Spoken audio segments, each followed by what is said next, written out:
जय हिंद दोस्तों, कैसे हैं आप लोग। दोस्तों मेरा नाम है महेश मिश्रा और मैं आपको पढ़ाता हूं इकोनॉमिक्स। आज मैं आपको पढ़ाने वाला हूं केस स्टडी बेस्ड एमसीक्यूज जो आपको ज्यादा परेशान करते हैं, लेकिन हम आपकी परेशानी दूर करने के लिए आ गए। तो आज जो चैप्टर मैं आपको कराऊंगा वो चैप्टर होगा मनी एंड बैंकिंग और उसकी केस स्टडी करते हैं। भाई देखो, वीडियो में टाइम वेस्ट नहीं करते हैं, सीधा चलते हैं काम की बात पे। क्या कहती है काम की बात। भाई केस दे रखा होता है आपको, पांच क्वेश्चन करने हैं आपको इस पैराग्राफ के हिसाब से। तो भाई फॉलोइंग पेज को रीड करो, क्वेश्चन को आंसर करो। भाई यहां पर इन थोड़ा एंटर मारना भूल गया हमारे एडिटर साहब। नवंबर 2016 the government of India declared that old currency. भाई मोदी जी का केस आ गया। ये तो क्या कह रहा है कि भाई मोदी जी ने बड़ा दिल पे झटका मारा था 8 नवंबर 2016 में। ओए ऐसा लगा था कि भाई अब क्या होगा, लेकिन किस्मत की बात है कि हमारे पास तो ज्यादा बड़े नोट होते ही नहीं। हम तो भाई छोटे मोटे नोटों से ही काम चला लेते हैं, या फिर डिजिटल करेंसी का इस्तेमाल हमने बहुत पहले स्टार्ट कर दिया। तो इतनी समस्या हमें तो नहीं आई, लेकिन बहुत सारे ऐसे लोग थे जिनको बड़ी समस्या आई बच्चों इसके अंदर। तो भैया डिजिटल हो जाइए और करेंसी की समस्याओं से बच जाइए। इन्होंने क्या करा भाई, जो पुरानी करेंसी थी 500 और 1000 के नोट बंद कर दिया। बोला कि अब ये लीगल टेंडर नहीं रहेंगे। तो लीगल टेंडर का मतलब जो उस पर लिखा होता है ना, मैं धारक को इतने रुपए देने का वचन देता हूं, वो वचन तोड़ दिया इन्होंने, वादा तोड़ दिया भाई। और जो नई करेंसी थी वो 500 और 2000 के नोट की लॉन्च कर दी। भाई 2000 का नोट इसलिए लॉन्च किया गया था, धीरे धीरे इसको हटा देंगे कि 500 और 1000 की करेंसी बहुत ज्यादा मात्रा में थी, उसको रिप्लेस करने के लिए एक बड़े नोट की भी जरूरत थी, इसलिए 2000 लॉन्च कर दिया गया। द पब्लिक वर एब्सीज्ड या एब्साइज कह सकते हो to deposit old currency notes in their bank account till 31 December 2016। 31 दिसंबर तक की मोहलत दी गई कि भाई आज 8 नवंबर है, 31 दिसंबर तक आप क्या करो, सारा पैसा अपना पुराना वाला जमा करा दो, नहीं तो भैया जेल की रोटी खानी पड़ेगी। Any declaration and up to 31 March 2017 with the RBI with declaration. तो अगर आप नॉर्मल दिसंबर 2016 तक बैंक में जमा कराते हो तो सरकार आपसे कोई सवाल नहीं पूछेगी, लेकिन अगर दिसंबर निकल गया तो 31 मार्च तक आप आरबीआई में जमा करा सकते हो, लेकिन फिर आपको क्या देनी पड़ेगी, एक डिक्लेरेशन देनी पड़ेगी कि पैसा कहां से आया, कैसे आया, उसको प्रूव करके दिखाओ। Government also allowed exchange of 4000 old currency by new currency per person per day also. 4000 रुपए की परमिशन दी थी भाई, शुरुआत में 2000 की थी, फिर 4000 की थी, धीरे धीरे 8000 10,000 की बढ़ने लग गई थी। 12 दिसंबर तक old currency was acceptable eight petrol pump. पूरी की पूरी कहानी बता रखी क्या क्या हुआ था। ये पेट्रोल पंप पर चला था भाई साहब, सब लोगों ने पुरानी करेंसी से टंकियां फुल करना शुरू कर दिया था। पेट्रोल पंप वालों की बड़ी चांदी आई थी। गवर्नमेंट हॉस्पिटल्स एंड टू पे गवर्नमेंट ड्यूज। भाई मैं थोड़ा सा, जो मैं अपने कोचिंग सेंटर्स में ट्यूशन पढ़ाता हूँ, पेरेंट्स का फोन आ रहा था, सर पूरे साल की फीस ले लो।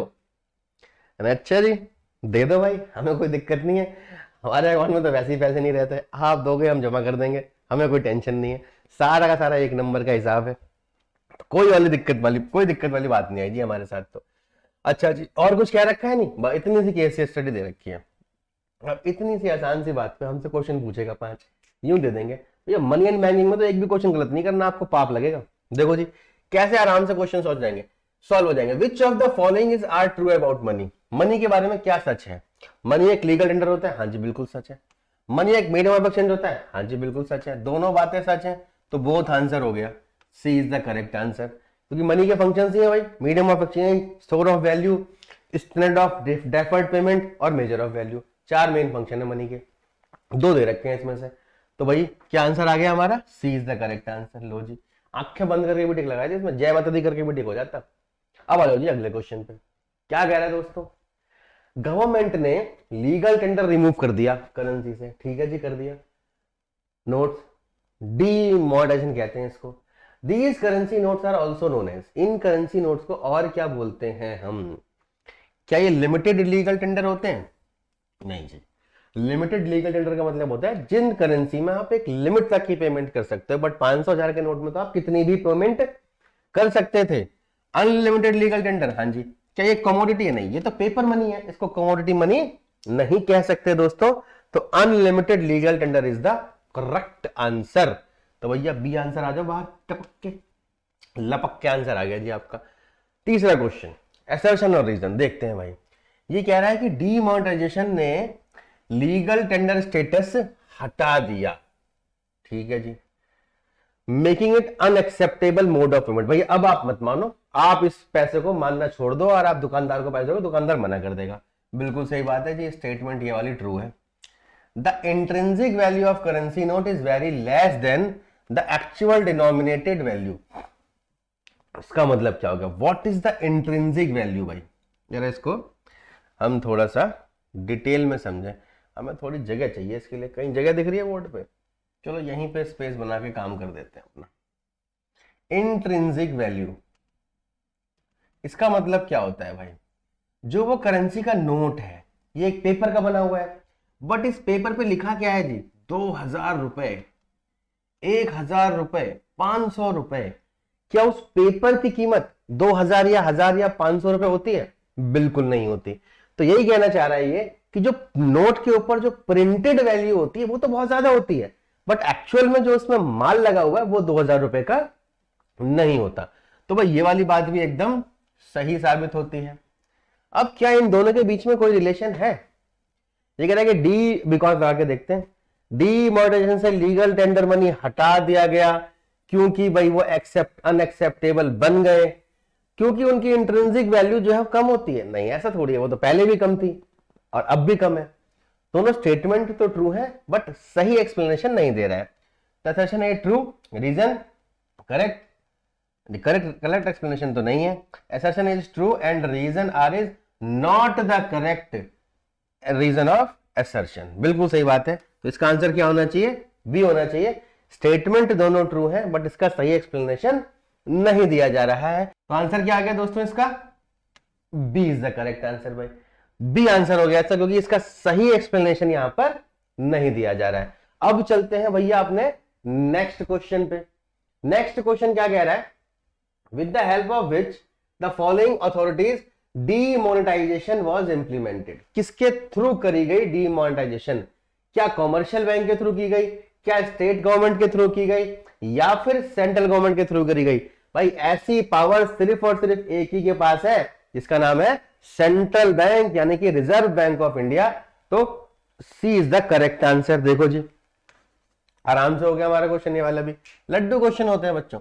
अगला क्वेश्चन देखो, which of the following notes are not circulation post demonetisation. भाई कह रहा है कि 2016 की डीमोनेटाइजेशन के बाद कौन सा नोट अब हमें देखने को नहीं मिलता? तो दोस्तों पहले एक लाल कलर का प्यारा सा नोट आया करता, अब 2000 का भी लाल कलर का, लेकिन वो थोड़ा सा ज्यादा अच्छा बड़ा सा नोट प्यारा सा लगता था।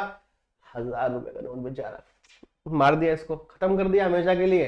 तो 1000 रुपए का नोट अब मार्केट में चलन में नहीं है। हम अपने बच्चों को क्या दिखाएंगे? खाली फोटो दिखाएंगे 1000 रुपए की। B is the correct. आओ जी केस नंबर 2 पे चलते हैं भैया फटाफट से एकदम। क्या कहना चाह रहा है भाई? देखो केस नंबर 2 में आ गई आपके लिए न्यूज़पेपर की कटिंग। समझो जरा इस कटिंग को अच्छे से। तो भैया इस केस स्टडी को जरा पढ़ के देखा जाए क्या कहना चाह रहा है। स्टोरी ऑफ मनी, भाई पैसे की स्टोरी, कैसे पैसे का इवोल्यूशन हुआ।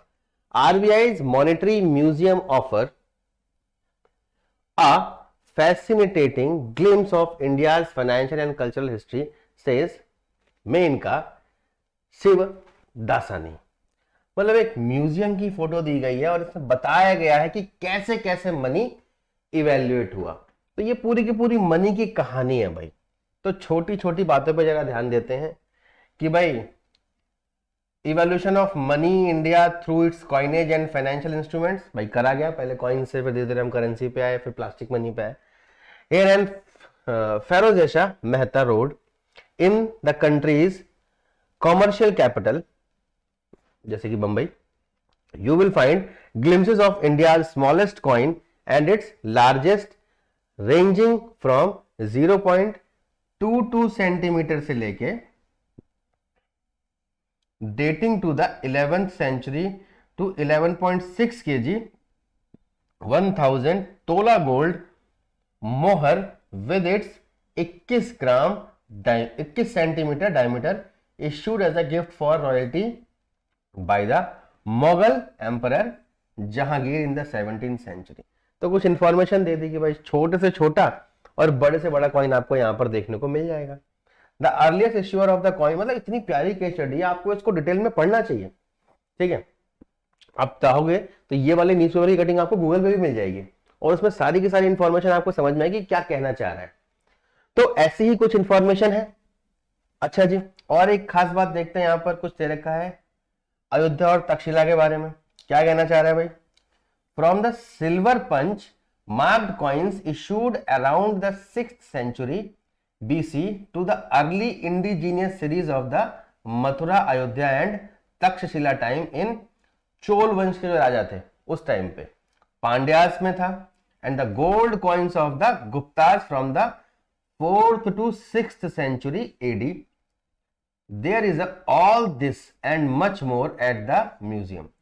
मतलब म्यूजियम के बारे में कुछ खास बातें बता रखी हैं, तो आपको इसको रीड कर लेना है एक बार, आपको जानकारी मिल जाएगी इससे। जरूरी नहीं कि इसके अंदर की कोई इंफॉर्मेशन पूछे, हो सकता है इससे हटके भी कुछ पूछ लिया जाए। तो देखते हैं, कई बार केस स्टडी दे रखी होती है और आपको कंफ्यूज कर देता है और पूछता उसमें से कुछ नहीं है। तो देखते हैं क्या इस केस स्टडी से बेस कोई क्वेश्चन उसके अंदर आ भी रहा है। अगर आ रहा हो दोबारा आते हैं केस स्टडी पे और 2-3 पॉइंट बनाते हैं। अभी हमने 2-3 पॉइंट बना लिए, देखते हैं क्या इस पे बेस कोई क्वेश्चन है। आओ जी, पहला क्वेश्चन क्या कह रहा है? What was the form of money used immediately after barter system? भाई एकदम जब बार्टर सिस्टम खत्म हुआ था तब हम कौन सी करेंसी का इस्तेमाल कर रहे थे, और जो करेंसी होती थी वो कैसे बनती थी, क्या चीज की होती थी?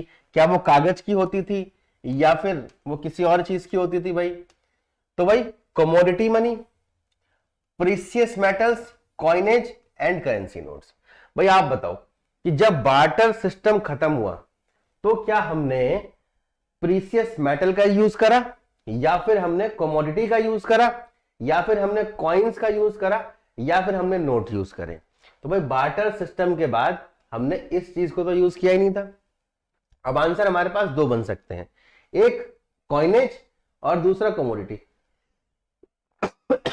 और प्रीशियस मेटल्स भी हो सकता है भाई। तो एमसीक्यू में जो सही होता है वो सही नहीं होता, जो सबसे ज्यादा सही होता है वही सही होता है। इसका आंसर क्या हो सकता है भाई? हमने सबसे पहले कमोडिटी को एज अ मनी इस्तेमाल करना शुरू किया दोस्तों। तो इनमें से सबसे अप्रोप्रिएट क्या आएगा? कमोडिटी, क्योंकि प्रीशियस मेटल इंडिया में बार्टर सिस्टम के बाद जो प्रीशियस मेटल थे उसकी अवेलेबिलिटी या उसकी सर्कुलेशन बहुत ज्यादा नहीं हो सकती थी। कॉइन्स को बनाने के लिए बहुत ज्यादा खर्चा होता था, उस टाइम पर टेक्नोलॉजी इतनी अच्छी नहीं थी कि सीधा हम कॉइन्स पे ट्रांसफर हो जाए, टाइम लगा धीरे धीरे। तो हमने क्या यूज करना शुरू करा भाई? कमोडिटी को एज अ मनी इस्तेमाल करा। ठीक है जी, तो क्या आ गया भाई इसका आंसर? ए आना चाहिए। अरे वाह, ए इज द करेक्ट आंसर। चलो जी, नेक्स्ट क्वेश्चन क्या कह रहा है? Evolution of money has the size of market. भाई जो इवोल्यूशन ऑफ मनी है वो कैसा है भाई? Expanded, contracted, eliminated, none of the above. मतलब मनी का इवोल्यूशन क्या ऐसे अचानक से हो गया या बहुत टाइम लगा? तो भाई बहुत टाइम लगा उसको इवोल्यूट होने में, तो आंसर क्या होना चाहिए भाई? एक्सपेंडेड। बहुत लंबी कहानी है, धीरे धीरे धीरे धीरे मनी जो है वो इवेल्युएट होता रहा।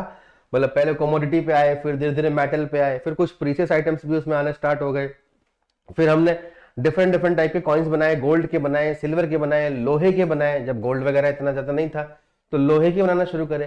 फिर हम करेंसी नोट्स वगैरह पे आए, हमने उसमें मोहरें और अपने अशोक चक्र वगैरह को फाइंड आउट करा, वहां पर वो लगाना शुरू करा। तो धीरे धीरे ऐसे हमारा जो है मनी इवोल्यूट हुआ। ठीक है जी, तो ए इज द आंसर। तो ए हमारा आंसर आ गया। अब चलते हैं नेक्स्ट क्वेश्चन पे। क्या कह रहा है भाई? विच of the following is not a component of quantitative instrument of RBI?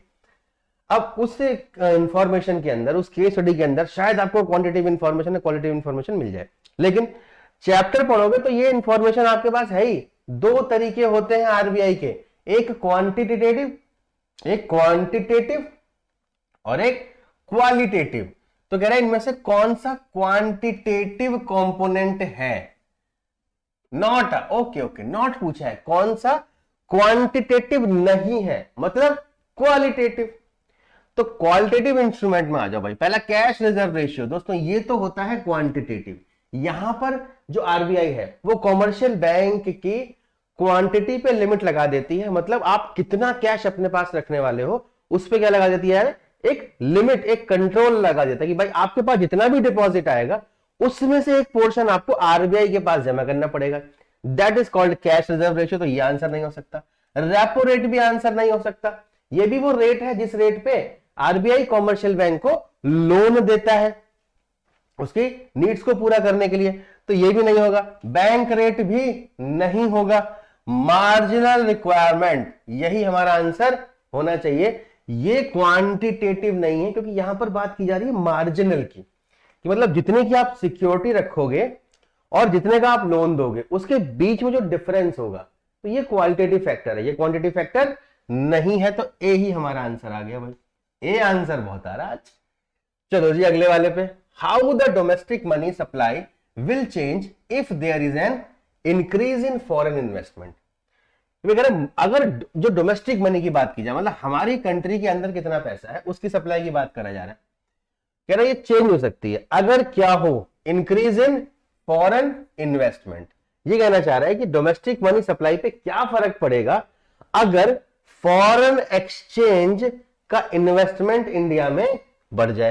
भाई साफ सीधी बात है, विदेशों से पैसा आ रहा है तो हमारी सप्लाई ऑफ मनी क्या होने वाली है, इंक्रीज ही होने वाली है, ज्यादा पैसा आ जाएगा। तो आंसर क्या आ गया। अब चलते हैं भाई नेक्स्ट क्वेश्चन पे। क्या कहना चाह रहा है, how the domestic money supply, मतलब हमारे यहां का जो पैसा है उसकी supply will change if there is an increase in foreign investment. मतलब कह रहा है कि अगर विदेशों से इन्वेस्टमेंट इंडिया में बढ़ गया, तो जब विदेशों से पैसा आएगा तो कौन सी करेंसी बढ़ने वाली है हमारी, फॉरेन करेंसी। मतलब फॉरेन एक्सचेंज रिजर्व पे फर्क पड़ने वाला है, हमारी डोमेस्टिक मनी सप्लाई पे तो कोई फर्क पड़ने वाला है नहीं। जितना रुपया पहले था उतना ही रुपया अब भी है, तो इसकी वजह से फॉरेन एक्सचेंज रिजर्व पे फर्क पड़ेगा, फॉरेन करेंसी की सप्लाई पे फर्क पड़ेगा, डोमेस्टिक मनी सप्लाई पे कोई फर्क नहीं पड़ेगा। तो इंक्रीज डिक्रीज नहीं होगा, remain constant is the right answer. तो दोस्तों क्या आंसर आ गया इसका, सी आंसर आ गया। अगला क्वेश्चन देखो बच्चों, central bank monetary mechanism is comprised of. जो सेंट्रल बैंक का मॉनिटरी मैकेनिज्म है वो किस किस तरीके से काम करता है। क्या सिर्फ क्वालिटेटिव टूल होते हैं या फिर क्वांटिटेटिव होते हैं या फिर दोनों होते हैं। तो आप आंसर जानते ही हो, अभी एक क्वेश्चन में पूछ भी लिया था इन्होंने और मैंने आपको बता दिया कि भाई क्वालिटेटिव और क्वांटिटेटिव दोनों के दोनों इंस्ट्रूमेंट होते हैं भाई। तो भाई इसका आंसर भी क्या आना चाहिए, सी आंसर आना चाहिए। देखो जी आ जाओ आ गया जी सी आंसर। तो हमने मनी एंड बैंकिंग की एक और केस स्टडी को निपटा दिया है दोस्तों। ऐसे ही और केस स्टडीज को जानने के लिए और एमसीक्यू के detailed videos with detailed solution पूरी एक्सप्लेनेशन के साथ समझने के लिए सब्सक्राइब कर दीजिए हमारे चैनल को। Thank you so much. और अगर आपको कोई समस्या आती है, कोई डाउट है, कोई क्वेरी है आपकी, तो भाई स्क्रीन पे आपको नंबर दिया हुआ है, आप इस पे कॉल करके अपनी समस्याएं हमको बता सकते हैं। आप हमें सजेस्ट भी कर सकते हैं कि हमें और क्या इंप्रूवमेंट करनी चाहिए आप लोगों के लिए। तो चलते हैं और मिलते हैं नेक्स्ट वीडियो में।